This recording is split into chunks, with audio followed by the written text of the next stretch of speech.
Hello! In this video I'm going to be going over a breakdown of the concept for this personal project that I worked on. I'm also going to point out a couple of things which would be worth talking about, things I'd learned and things worth sharing. If you've not seen this animation already, I'll put a link to it somewhere on the screen and possibly in the description for this video. However, I may as well just let it finish because it's almost at the end now anyway. And there we go, that was the animation. So I'm going to start with what I worked with, or the briefing basically. So I basically briefed myself with come up with something and animate it. So there's a lot of creative freedom and the brief was very open-ended. So I did a few sketches and I liked this one which I'd done. I mean the illustration itself is questionable in terms of quality, however I like the idea that I'd doodled. So what we're seeing is an ant kitted out with sunbathing gear, you know, got sunglasses, cocktail, sun cream, deck chair, and it's sunbathing under the focal point of a magnifying glass. Now the idea was that there was going to be a kid outside of the frame with a magnifying glass basically trying to ruin this ant's day, and instead the ants kind of flipped the situation around and making the most of it. I also added some leaves in the edge of the frame just to add a sense of depth because I thought this was looking rather isometric and I thought a bit of depth would add a bit of life to it. In terms of the animation, it was just going to be an ambient animation where I'd have like smoke coming off the focal point of this magnifying glass. Maybe the ant would be swirling its drink around, maybe have a drink now and then, antennas might move, and then the leaves in the around the frame, maybe they'd flow in the wind, something like that. So I originally thought of it being a looped animation, however I wasn't entirely sure how well the animation would uphold because I did do a concept prior to this sunbathing ant one which I thought was going to be absolutely brilliant as well, and then I went and did it and it just looked on par with a screensaver basically. There's animation but there just wasn't enough going on to make it engaging, and I feared that was going to happen with this one, but I didn't know if it was going to happen or not unless I tried it, so I decided to give it a go and see where it headed. So I started off with placeholders just to kind of mock up the scene, and at this stage I thought, okay, nothing alarming so far, so I can carry on developing it. You know, I've just got basic shapes for the ant, given it 6 legs, yet to be rigged, so I can't animate them yet. And I've just used a sun lounger from the asset browser as a placeholder, and just put a floor in, HDRI with a relevant environment, which is like some garden. So I thought, okay, so far so good, keep developing this. So I made the deck chair, made a nice little addition with this leaf for the fabric of the deck chair, and I just thought that'd be a nice little addition, just adds to the sense of scale and things like that, as if the ants built this chair itself. And then I decided to give it a tanning mirror because I thought, you know, it's got 4 legs to use here, you know, so I can still use one holding a cocktail and the other possibly just resting as it is now or doing something else, whatever. However, at this stage there was something not quite right, and I wasn't sure if it's because it's still yet to be developed or if there was something missing, or like there was something just not quite right with it. So I thought, okay, I'll just keep pushing. I thought first thing is composition. I think that's not quite right. I wanted to keep a bit of something in the background so I could see over the horizon line, just because I didn't like the idea of the whole background being filled with soil. So I thought, okay, I'll adjust the camera so this just looks a bit more visually pleasing and less aggressive. You know, it's a bit more relaxing to look at, and that was the idea or theme I was going with, you know, sense of relaxation. And yeah, I thought it's still not quite right. I thought maybe, you know, add some leaves in here, you know, some in the background. Is that it? I thought that would make it a bit nicer. I thought still not something quite right. I thought maybe it's the ant, maybe it's material, because, you know, you'd have a bit of translucency in the skin of the ant, especially under this sun ray. You know, you'd want to see that sun passing through, and scattering. And the shape of the ant, like, no, it's still yet to be detailed, because at the moment it looks like I've just got some weird deformed grapes. But once I put the detail in, maybe that'll be it. And that was a turning point. That was a point which made me realise what the thing was that was making it look off. I realised as soon as I make this into a more realistic ant, it's going to look like I'm dealing with taxidermy. Because I've got this, I'd have a realistic ant, and if it's moving around and animating like a realistic ant would, then it'd be fine.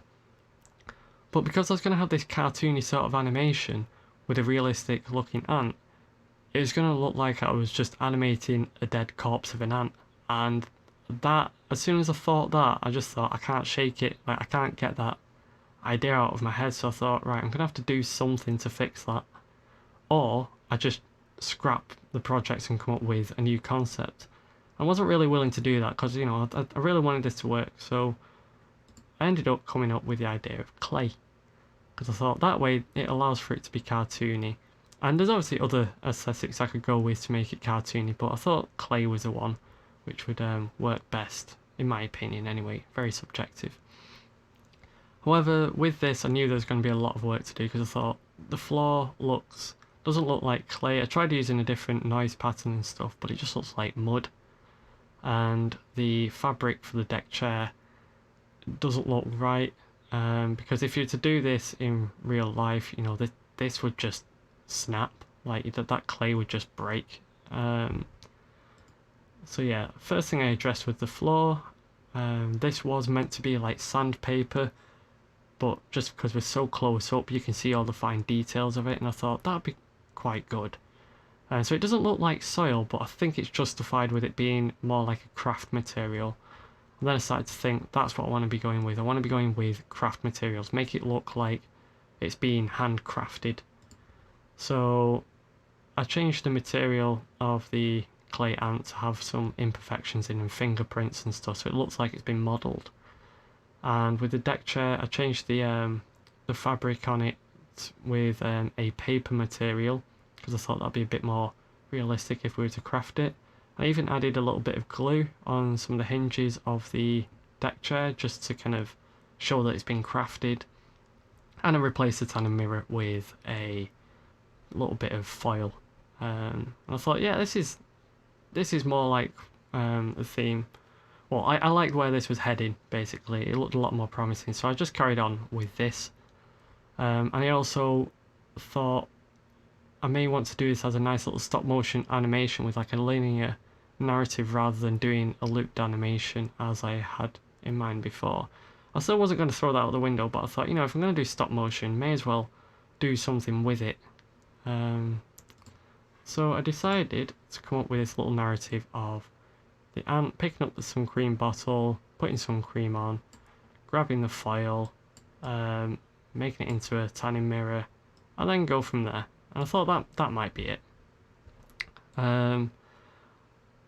But the main issue I was having here was that I had foil floating in the air. It was originally going to be on the ground, but I didn't want it on the ground because I didn't want it to repeat the same animation, because we've got it picking up the bottle from the floor, putting it down, and I didn't want the same thing again. It just didn't seem very visually interesting to me. So I thought, instead of having it picking it up from the ground again, just a quick way of picking it up would be to have it on a surface.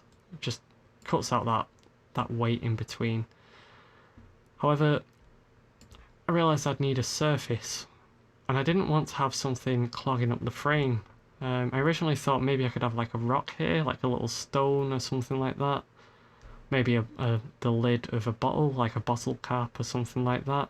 But it's just going to end up blocking a big chunk of the frame, and I thought it wasn't a good trade-off. For how much of the frame it was going to be taken up for its function in the animation. It just didn't seem right.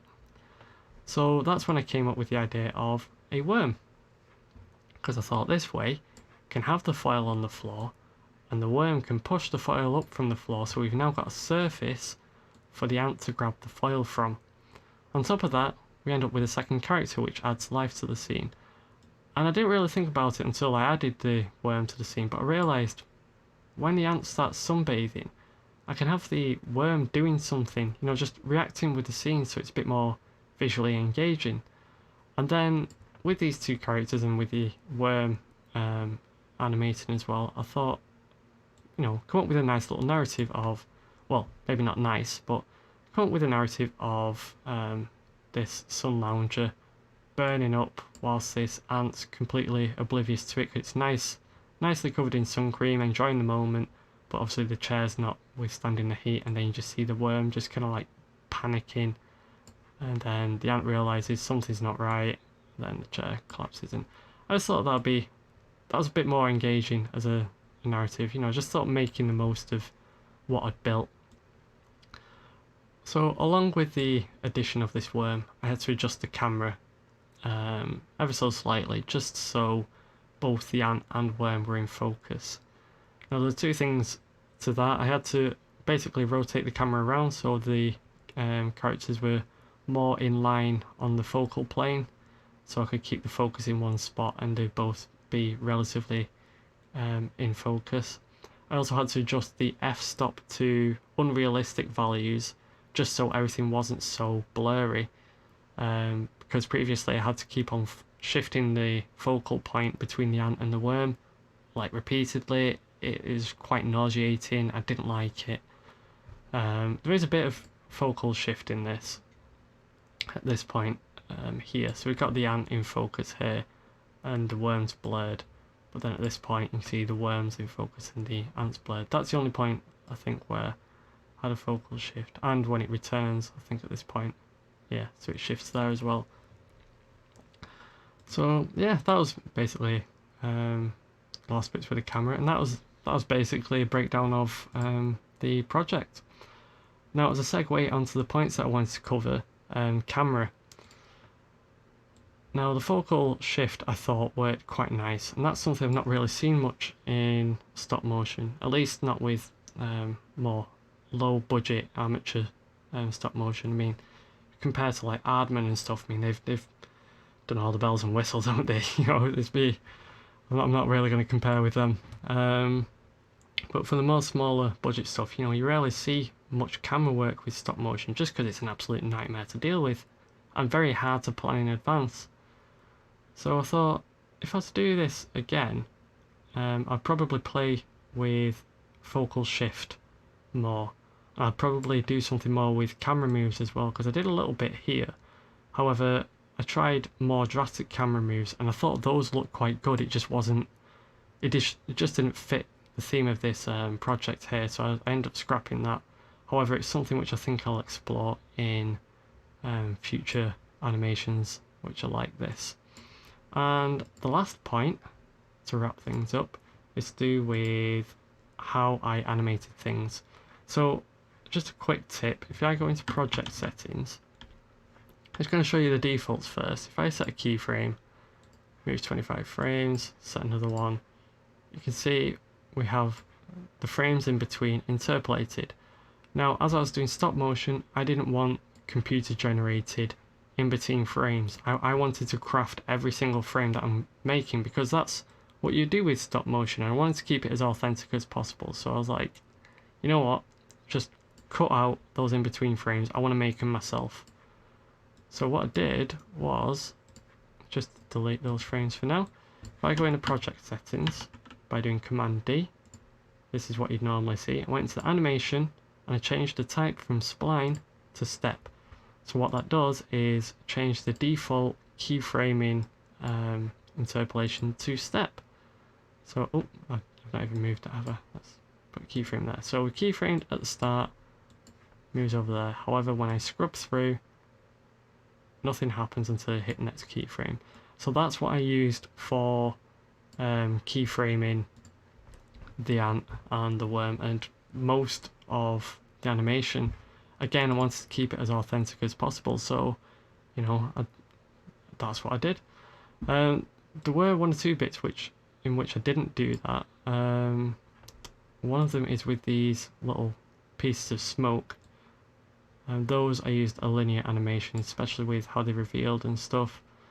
Those weren't hand animated, and the camera move and focal shift, I think those were the only things which weren't hand animated, but I made sure that those frames were kept within the same frame rate which I was animating at, which was 4 frames per second. Sorry, not 4 frames per second. No, that is right, yeah, 4 frames per second. So yeah, I made sure that it's still animated in sync with everything else, so it didn't ruin the illusion of handcrafted animation. So yeah, that was basically everything I wanted to cover. If there's anything else you wanted to know, let me know in the comments below. If you enjoyed this video, or if you enjoyed the animation, give this video or that video a like. If you didn't like it, then obviously don't like it. It's just, if I have that engagement, if people like the stuff that I do, then more people will see it and then they get to enjoy the content too. I hope you enjoyed this video, and I hope you enjoyed the animation, and I hope to see you in the next one. So see you for now.